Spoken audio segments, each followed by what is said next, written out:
President Trump is set to roll out an expected $4.8 trillion budget for 2021 later today. Just a few minutes ago, we saw the next chapter in a well-established tradition. The budget books were delivered to Capitol Hill. Here now with a preview of the president's budget, Russ Vought, acting Office of Management and Budget Director.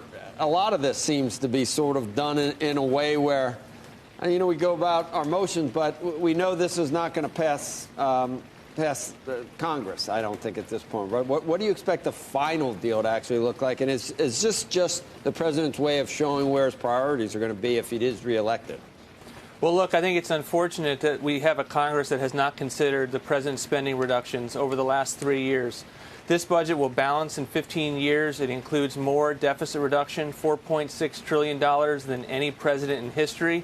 We do need Congress to pass these budgets to be able to begin to make progress with regard to trillion-dollar deficits. But we got to get after that work. We're probably going to need to have a national election in between it. But this is where the president's proposals are, and we believe that we can make a big dent and get back into the realm of fiscal responsibility.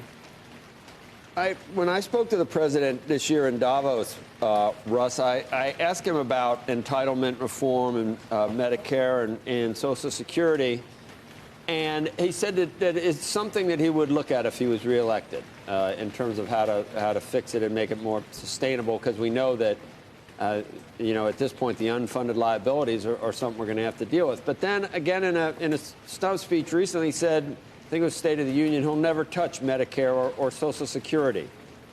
How do you square that circle? What do you think he's willing to do there or would do?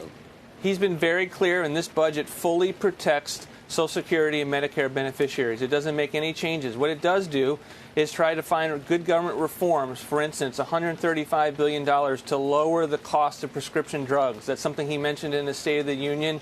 It would lead to lower costs for seniors in the Medicare program and achieve savings for taxpayers.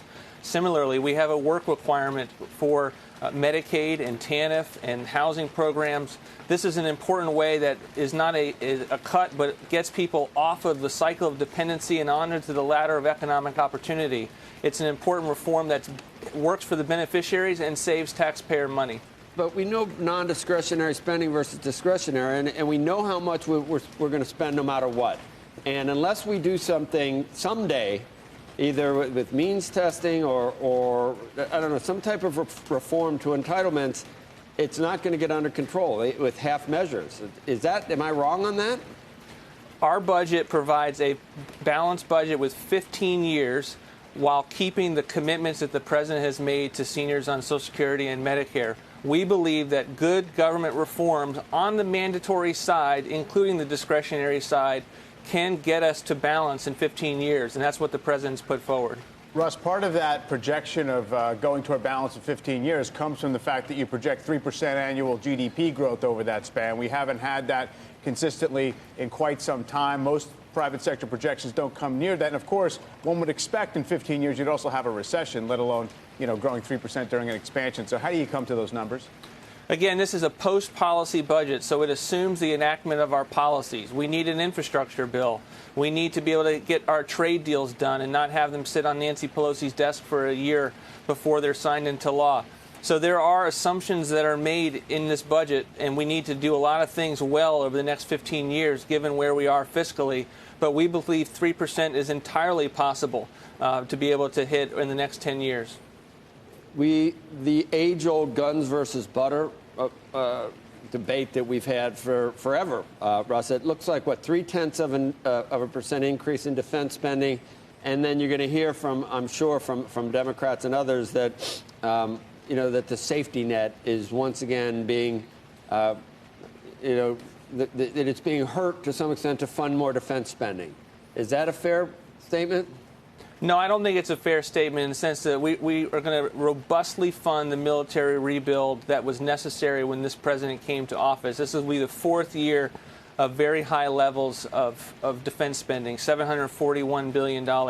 In that $741 billion is a 20% increase for nuclear modernization and the important work that's done at the Department of Energy. So look, we prioritize the defenses of this country. The president and the commander-in-chief believes that is absolutely vital. And at the same time, We believe it's necessary to have restraint on non-defense spending, 5% reduction, 21% reduction for foreign aid. We believe that the era of spending money for a Bob Dylan statue in Mozambique or a professional cricket league in Afghanistan, those days are over, and we need to get after the waste, fraud, and abuse on our non-defense discretionary.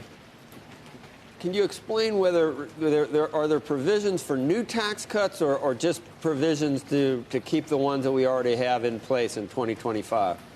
We provide in this budget an extension of the tax cuts, the TCJA, that was enacted earlier in this administration. About $1.4 trillion is allocated for the next discussion about Tax 2.0. So we believe that we have an ample amount, even within this fiscal path, to get to balance, to be able to have that conversation. The balancing the budget in 15 years, when would we see us come back below $1 trillion in terms of running deficits? Because I've seen that in a couple of years we're going to be well above that at this point still. Yeah, we would be under $1 trillion barely in fiscal year 21, and we would ratchet it down to being around $200 billion at the end of this 10 years, about 1% of GDP, and then we would be able to hit balance in the 15th year. 15th year. All right, Russell, we appreciate your time this morning. The chances that it looks anything like this when it becomes law are what do you think? I'm not a prognosticator, but we need to get Congress to consider and pass our budgets if we're ever going to be able to reduce the deficit in this country. Okay, great. Anyway, we appreciate your time this morning. Thanks, Russ.